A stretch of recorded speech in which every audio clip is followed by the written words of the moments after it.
मऊगंज विवाद, गुस्से में ब्राह्मण समाज, देख लीजिए। और मऊगंज रीवा का वो जिला है जहां इन दिनों सबसे ज्यादा तनाव है, जिसको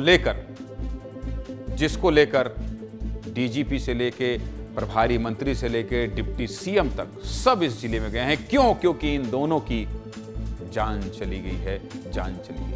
होली के ठीक एक दिन बाद यानी 15 मार्च को मध्य प्रदेश के मऊगंज जिले में जमीनी विवाद में एक शख्स को बंधक बनाकर गांव के कुछ लोगों ने मार डाला, हत्या कर दी। मृतक शनि का परिवार पहुंचा तो परिजनों के साथ भी आदिवासियों ने मारपीट की। और तो और इस पूरे मामले में जब पुलिस की एंट्री हुई तो हिंसक भीड़ ने पुलिस वालों पर भी हमला कर दिया, जिसमें एक पुलिसकर्मी की जान चली गई है।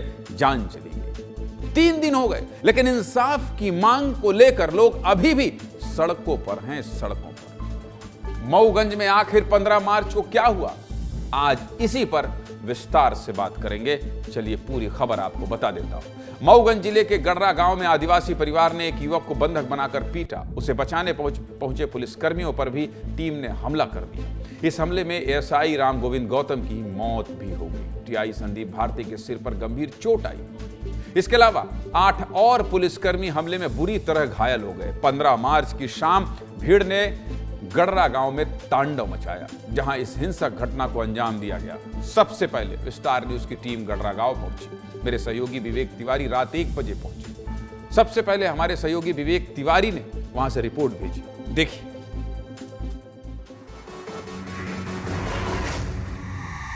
हम उसी जगह पे मौजूद हैं जहां इस पूरी घटना को अंजाम दिया गया। मेरे पीछे आप जो घर देख रहे हैं, यही वो घर है जहां पर सनी द्विवेदी नाम के व्यक्ति को पहले तो बंधक बनाया जाता है और बंधक बनाकर पीट कर हत्या कर दी जाती है। आप देख सकते हैं कि यही वो जगह है जहां पर सनी द्विवेदी को रखा गया था। आप तस्वीरों में देख सकते हैं कि यहाँ पे तमाम उपयोगी सामान भी रखा हुआ है, खाने की चीज़ें रखी हुई हैं। यहीं पे जगह थी क्योंकि जब लोगों ने देखा तो ये अंदर से दरवाज़ा बंद था और यहाँ पर हत्या कर दी गई थी। हम अब आपको अंदर की तस्वीरें दिखा रहे हैं कि यहाँ पर क्या हालात है। देखिए, यही वो जगह है जहाँ पर उखड़ा हुआ सामान दिख रहा है और ये बता रहा है कि यहीं पे सनी द्विवेदी को रखा गया था।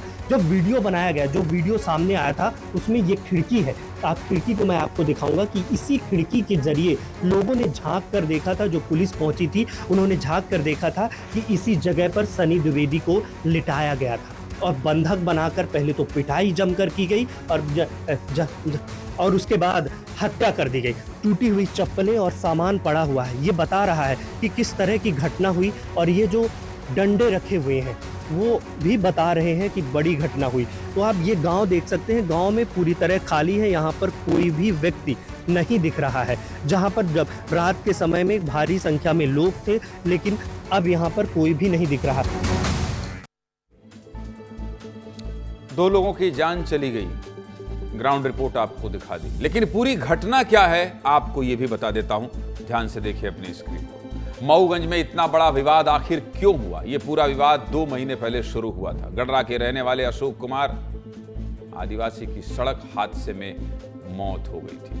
अशोक के परिजनों ने सनी द्विवेदी पर हत्या का आरोप लगाया। 15 मार्च को आदिवासी परिवार ने सनी द्विवेदी को बंधक बनाया और पीट कर सनी की हत्या कर दी। जैसे ही सनी के बंधक बनाए जाने की बात सनी के परिजनों को लगी, वो भी आदिवासी परिवार के घर पहुंचे, लेकिन आरोपियों ने सनी के परिजनों के साथ भी मारपीट की। सनी के परिजनों ने जब पुलिस को बुलाया तो गांव वालों ने पहले पुलिस को ही बंधक बना लिया और बाद में जब और पुलिस फोर्स गडरा गांव पहुंची तो पुलिस की टीम पर गांव वालों ने हमला कर दिया।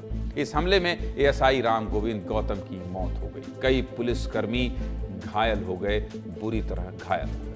घटना किस जमीन को लेकर शुरू हुई और घटना के 3 दिन बाद गांव में क्या माहौल है, उसकी पड़ताल भी विस्तार न्यूज ने की है। हमारे सहयोगी विवेक तिवारी की ग्राउंड जीरो से ये रिपोर्ट देख लीजिए, बहुत कुछ तस्वीर साफ होगी। देखिए।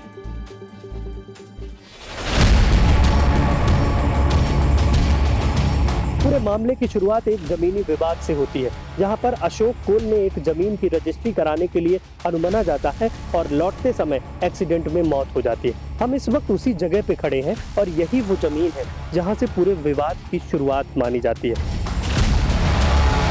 मऊगंज जिले के गड़रा गांव में हुई हिंसक झड़प के बाद 3 दिन बीत चुके हैं, लेकिन अभी भी गांव में मातम सा फैला हुआ है। तमाम पुलिस बल घटना स्थल पर अभी भी मौजूद है। धारा 163 लागू है।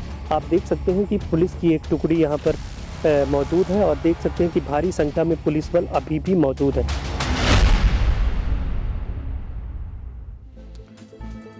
मऊगंज में आदिवासी परिवार के हमले में शहीद हुए एसआई रामचरण गौतम अपने बेटे की शादी की तैयारी कर रहे थे। शहीद रामचरण गौतम इसी साल अक्टूबर महीने में रिटायर होने वाले थे। एसआई के मौत के बाद पूरा परिवार गम में डूबा हुआ है। एसआई के परिजनों से मिलने खुद डीजीपी कैलाश मकवाना सतना में एएसआई के गांव गुलुआ पवैया पहुंचे थे। शहीद को राजकीय सम्मान के साथ अंतिम विदाई दी गई। शहादत को सलाम करती ये रिपोर्ट भी आपको देखना चाहिए।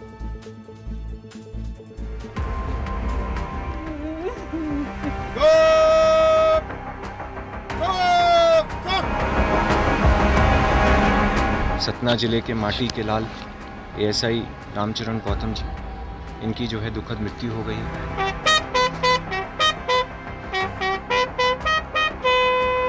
वीर जिन्होंने बिल्कुल अपनी ड्यूटी करते हुए अपने प्राण न्यौछावर किए हैं और बिल्कुल मजबूती के साथ अपनी ड्यूटी पर डटे रहे। हमारे शहीद रहे, हमें उन पर गर्व है कि ड्यूटी के दौरान उन्होंने शानदार ड्यूटी करते हुए अपने प्राणों की आहुति दी।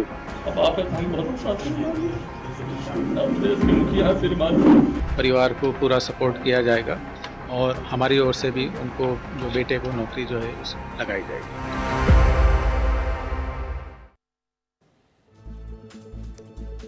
इस पूरे विवाद में एक और किरदार बहुत चर्चा में है।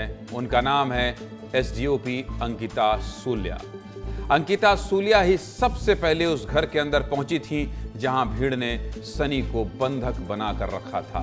जैसे ही अंकिता घर के अंदर दाखिल हुई, उन्हें पता चला कि जिस सनी को छुड़ाने के लिए पूरी टीम लगी हुई है, उसकी तो अशोक के परिवार ने हत्या कर दी है। जैसे ही एसडीओपी अंकिता सूल्या और एएसआई आरती वर्मा घर के अंदर पहुंची, आदिवासियों ने उन पर भी हमला कर दिया।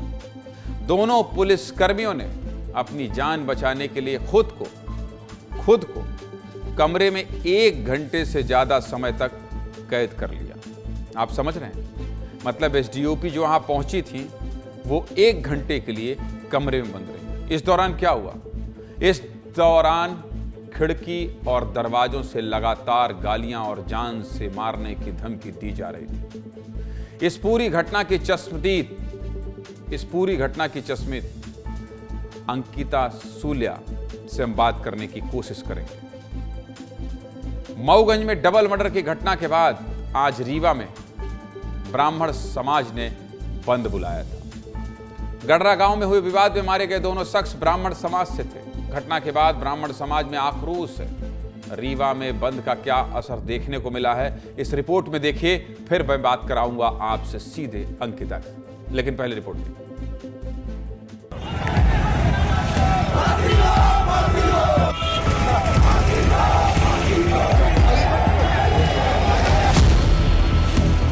मऊगंज में हुई हिंसक झड़प के बाद मऊगंज और रीवा जिले में आज बंद का आह्वान किया गया है, जिसमें ब्राह्मण समाज और अनेक समुदाय के लोगों ने आज बंद का आह्वान किया गया है।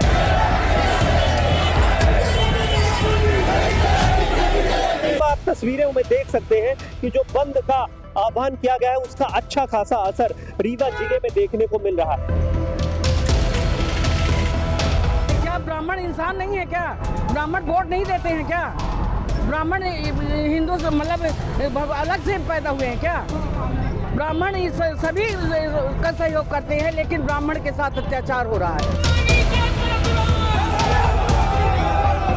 मऊगंज में जिस तरह की हत्या का पैरामीटर चला है, ये कहीं ना कहीं ब्राह्मणों के लिए चिंतन का विषय हो गया है और हम मांग कर रहे हैं प्रदेश सरकार से कि ब्राह्मण आइडेंटिटी प्रोटेक्शन एक्ट को तत्काल राष्ट्रीय मध्य प्रदेश स्तर पर लागू कर दिया जाए। अगर हमको तकलीफ होगी तो हम क्या करेंगे? रोड पे आएंगे। हमारे पास कोई विकल्प नहीं बचा। जब हमारे घर के लड़के घर में घुस करके मारे जा रहे हैं तो हमारे पास विकल्प नहीं बचा। अखिल भारतीय ब्राह्मण समाज ने आह्वान किया कि रीवा बंद होना चाहिए।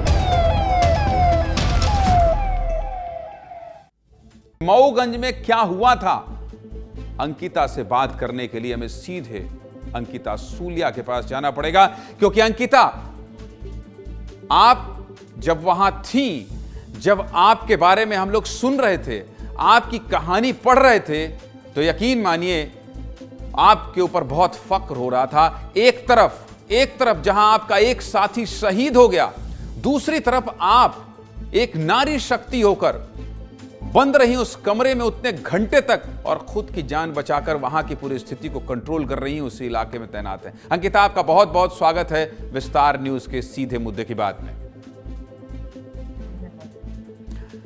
अंकिता, पूरा देश ये जानना चाहता है, पूरा प्रदेश ये जानना चाहता है कि उस दिन जब आप वहां पहुंची तो क्या मंजर था और किस तरह से आप 1 घंटे वहां बंधक बन गई, वो पूरा मंजर सबसे पहले बता दीजिए, फिर उसके बाद हम लोग आगे की बात करेंगे। अंकिता जी। ये पुलिस को सूचना प्राप्त हुई कि वहाँ पर एक युवक को बंधक बना रखा है, तो सूचना पर थाना प्रभारी वहाँ पर मौके पर उपस्थित थे और उसके कुछ समय बाद पर्याप्त बल के साथ में हम भी उपस्थित हुए। उन लोगों से बातचीत की गई और उसके बाद में उनके द्वारा दरवाजा खोलने को सहमति दी गई। उनकी सहमति से जब दरवाजा खोला गया तो पता चला कि जिस व्यक्ति को उन्होंने बंधक बना रखा था उसकी हत्या हो चुकी थी। जब हत्या की बात सामने आई तो पुलिस ने आरोपियों को राउंड अप करना शुरू किया और जैसे राउंड अप करना पुलिस ने शुरू किया तो वहाँ के लोगों द्वारा पथराव कर दिया गया।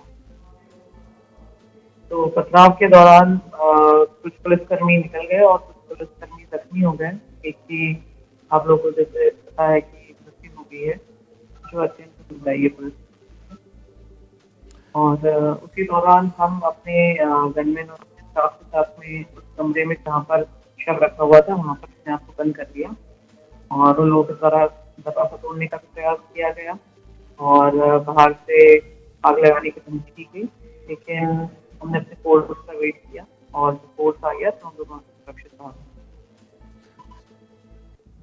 तो आप जब वहां मौजूद थी अंदर, तो मैंने ये भी सुना है कि आपको जलाने की धमकी दी गई, आपको जान से मारने की धमकी दी गई। अगर वो दरवाजा खुल गया होता अंकिता जी, तो क्या वो भीड़ इतनी आक्रामक या उग्र लग रही थी जो आपके साथ कुछ अनहोनी कर सकती थी? आपको लग रहा था क्या कि आपको भी, आपके साथ भी कोई बड़ा हादसा हो सकता था जो अगल बगल का माहौल था? जी बिल्कुल संभावना हो रही थी। तो फिर कैसे आप वहां से निकली? किन लोगों ने मदद की? क्या पुलिस बल वहां पहुंच गए कि गांव वालों ने समझा? फिर आप कैसे वहां से निकली अंकिता जी? हम लोग उनसे निरंतर संवाद बनाए रखे थे। खिड़की से वो लोग हमसे अभद्र भाषा में बात कर रहे थे, लेकिन हम उनको कॉन्फिडेंस देने की कोशिश कर रहे थे और उसी समय हम अपने सीनियर ऑफिसर से बात कर रहे थे और जिनका पूरा सपोर्ट था कि समय से पुलिस फोर्स पहुंच जाएगा। हमारे सबॉर्डिनेट से भी हम संपर्क में थे और हमें पता था कि वो लोग पहुंच जाएंगे और इतना कॉन्फिडेंस था हमको कि वो लोग आकर के।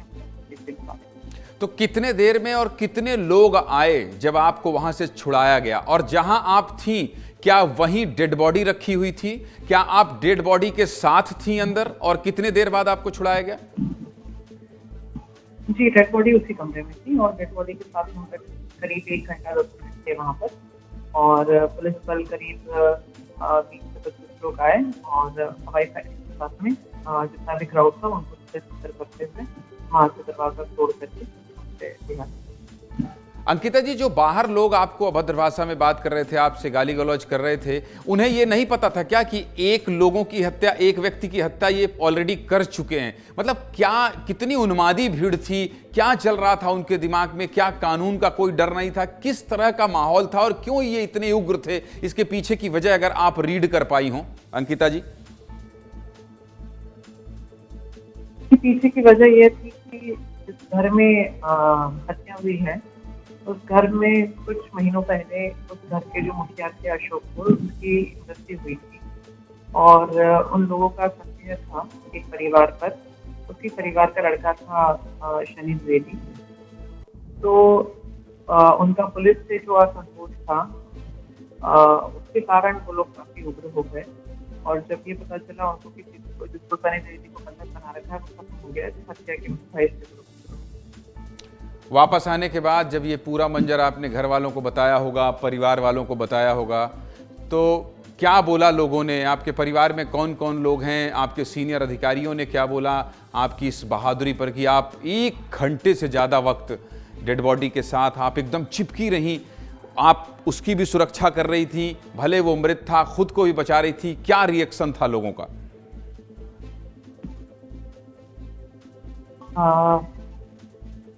सभी लोग डरे हुए थे और सभी लोग खुश थे कि हम सुरक्षित वापस।